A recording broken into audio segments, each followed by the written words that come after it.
अब खेलते ही रहोगे क्या, अब बोलते ही रहोगे क्या, अब पढ़ते ही रहोगे क्या, अब लिखते ही रहोगे क्या।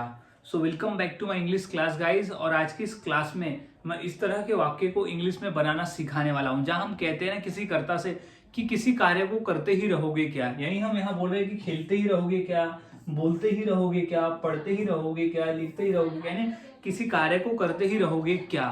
तो इतनी आसानी से सिखाऊंगा कि इस तरह के वाक्य को इंग्लिश में हम कैसे बनाते और कैसे बोलते हैं। तो आप सभी के लिए ऐसे वाक्य को इंग्लिश में बनाना और फिर उसे बोलना आसान हो जाएगा, फॉर्मूले के माध्यम से सीखने वाले हैं।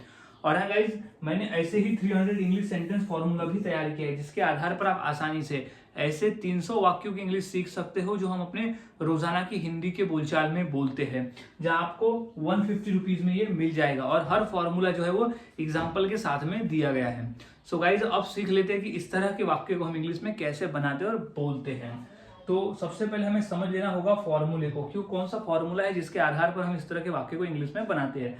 तो सबसे पहले आ जाएगा now will you keep. Now will you keep का ही मतलब होता है रहोगे क्या, यानी यहाँ नाउ का मतलब अब भी आएगा, अब भी जो है वो कॉमन रहेगा। अब विल यू कीप यानी रहोगे क्या, विल यू कीप यानी रहोगे क्या। तो कॉमन क्या रहेगा, now will you keep, now will you keep. Now will you keep का ही मतलब होता है रहोगे क्या। तो हर इंग्लिश के वाक्य में now will you keep common रहेगा, याद में रख लेना है।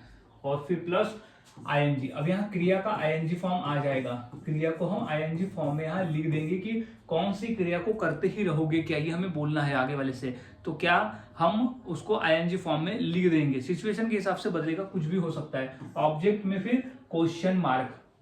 अब पूरा है now will you keep plus v plus ing plus object. अब हमने फॉर्मूले को समझ लिया, अब फॉर्मूले के आधार पर हम वाक्यों को इंग्लिश में बनाना सीखते हैं।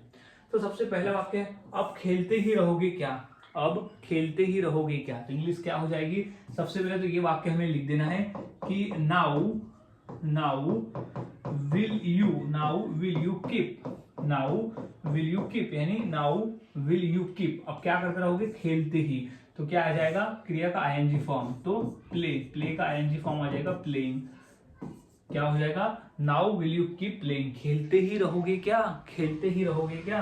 अब नेक्स्ट है, अब बोलते ही रहोगे क्या। अब बोलते ही रहोगे क्या, चुप रहो ना, बोलते ही रहोगे क्या।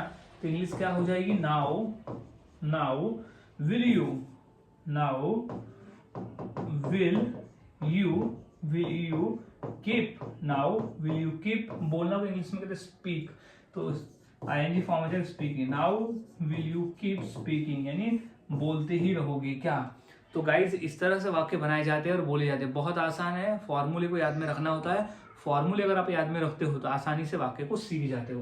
कुछ और वाक्य देख लेते हैं, जैसे अब पढ़ते ही रहोगे क्या। तो सबसे पहले क्या आ जाएगा, नाउ विल यू कीप। तो हम यहाँ लिख देंगे now will you keep, now will you keep, now will you keep. अब पढ़ना को इंग्लिश में कहते हैं रीड, लेकिन आईएनजी फॉर्म आ जाएगा रीडिंग। तो now will you keep reading यानी पढ़ते ही रहोगे क्या।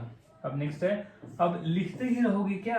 तो क्या आ जाएगा, now will you keep, now will you keep. लिखना को इंग्लिश में कहते हैं राइट, लेकिन आईएनजी फॉर्म आ जाएगी राइटिंग। तो now will you keep writing यानी लिखते ही रहोगे क्या। तो इस तरह से वाक्य बनते हैं और बोले जाते हैं, बहुत आसान है। फॉर्मूले को याद में रखें और प्रैक्टिस करें।